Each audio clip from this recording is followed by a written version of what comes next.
Assalamualaikum warahmatullahi wabarakatuh.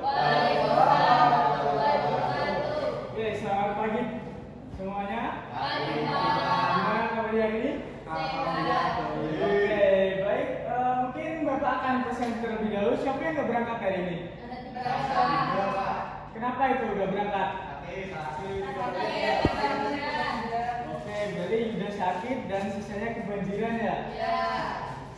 Oke, baik teman-teman. Sebelum masuk pembelajaran kali ini, mungkin Bapak akan menjelaskan kita tujuan belajarnya itu untuk apa sih, mempelajari tentang perencanaan budaya. Jadi kita mempelajari ini supaya nantinya kita itu dapat merencanakan biaya konstruksi dapat dengan tepat dan efisien. Kemudian harapannya nanti teman-teman bisa menghitung, memahami dan menjelaskan apa itu pengertian RAB. Oke, mungkin teman-teman udah agak asing sama gedung perkantoran, rumah mewah dan hotel. Jadi itu semua dapat dibangun harus dengan rencana yang tepat, teman-teman. Apa sih yang terjadi jika rencana apa sih yang terjadi jika pembangunan ini nggak ada rencananya, teman-teman? Ada yang tahu? Pemborosan, Pak. Oke, benar sekali, Abdul. Jadi teman-teman, jika ini dikerjakan dengan baik, mungkin nantinya akan mangkrak dan pemborosan. Jadi RAB adalah perhitungan terperinci mengenai seluruh biaya yang akan dilakukan dalam rekonstruksi. Kemudian fungsinya itu sebagai alat perencana, pedoman pelaksanaan, dan evaluasi lapangan pekerjaan agar nanti proyek itu tetap berjalan dengan efektif dan efisien. Kemudian komponen dalam RAB itu adalah layanan pekerjaan, volume pekerjaan, upah pekerjaan, upah pekerja maksudnya, terus harga satuan, material dan bahan, sama rekapitulasi atau keseluruhan. Jadi ini adalah contohnya tadi. Untuk rangkaian pekerjaan itu ada spesifikasi pekerjaan yang akan dilakukan, volume itu ada luas, cakupan pekerjaan yang akan kita lakukan, kemudian di satuannya. Ini untuk harga satuan itu adalah harga per tiap pekerjaan yang akan kita lakukan, kemudian ini untuk jumlahnya, dan ini adalah total pekerjaannya. Kemudian ada pihak-pihak yang terlibat dalam proyek sendiri. Yang pertama itu ada owner atau pemilik, kedua ada perencana atau konsultan, yang ketiga ada pengawas, yang keempat ada kontraktor atau pelaksana, yang terakhir ada si kontraktor.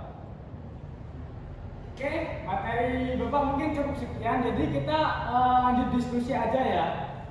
Oke teman-teman, ini nanti saya bagikan kertas diskusi. Mungkin teman-teman bisa membuat 3-4 kelompok. Nanti teman-teman mendiskusikan tentang tadi kan kita udah mempelajari pihak-pihak yang terkait itu. Nah, kalian boleh cari dari modul, terus dari buku paket, dari media juga gak apa-apa, dari web Chrome, Google, terserah. Mungkin teman-teman bisa mencari hak, kewajiban, dan syarat dari pihak-pihak tersebut tadi. Oke, saya bagikan dulu. Di sini untuk kelompok 1. Terima kasih, Pak. Untuk kelompok 2. Terima kasih. Untuk kelompok 3. Oke, silakan saya beri waktu kalian 2 menit untuk mendiskusikannya. Jadi, apakah ada kesulitan teman-teman? Belum ada, Pak. Gimana kelompoknya Pak Adi, ada kesulitan? Pak Adi gimana? Alhamdulillah bisa, Pak. Aman Bisa semua dibaca. ya? Aman. Semuanya aman? Ada yang mau ditanyakan ya? Belum ada ya? Oke, saya sudah melihat tadi sepertinya teman-teman semua sudah mengerjakan diskusi dengan baik. Mungkin kelompoknya Mas Abdul bisa menjelaskan hasil diskusinya ke depan.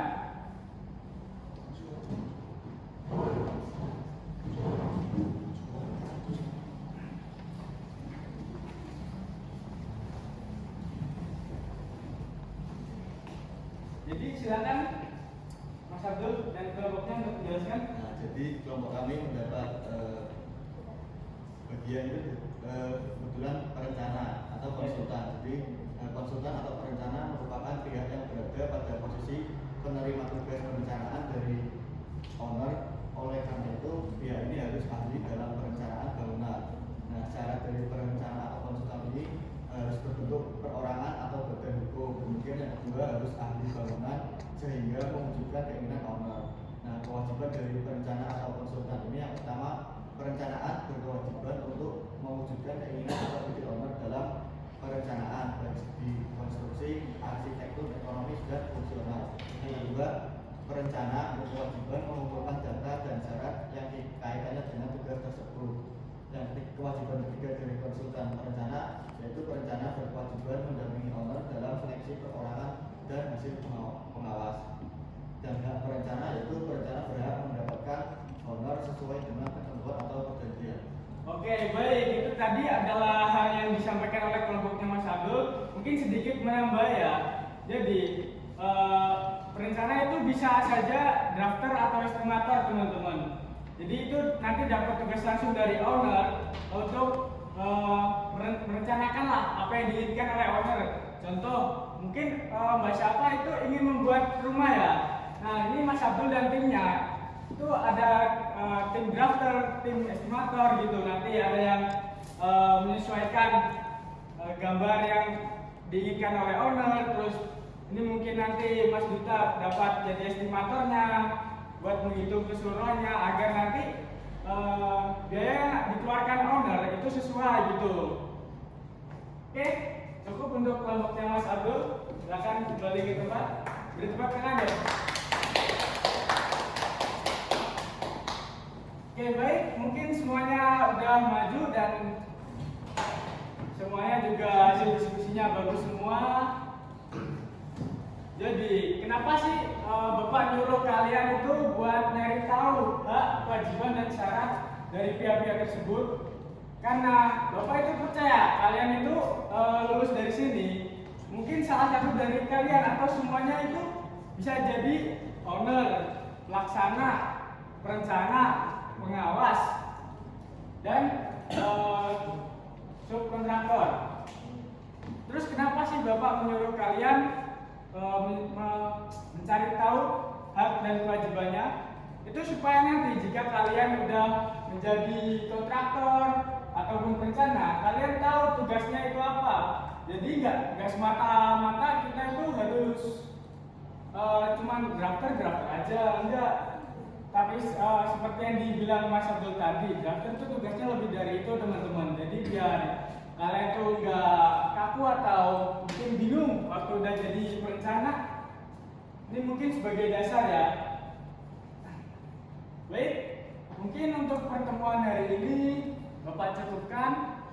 Semoga apa yang kita pelajari hari ini dapat bermanfaat untuk kita ke depannya. Kita akhiri pembelajaran hari ini dengan berdoa. Doa dimulai. Baik, berdoa selesai. Bapak akhiri pertemuan ini dengan kalimat motivasi. Mungkin gak apa-apa hari ini kita masih stuck di sini, tapi setelah kita menjalani proses yang berat, kita pasti akan mencapai hasilnya nanti. Oke, cukup sekian pertemuan hari ini. Wassalamualaikum warahmatullahi wabarakatuh.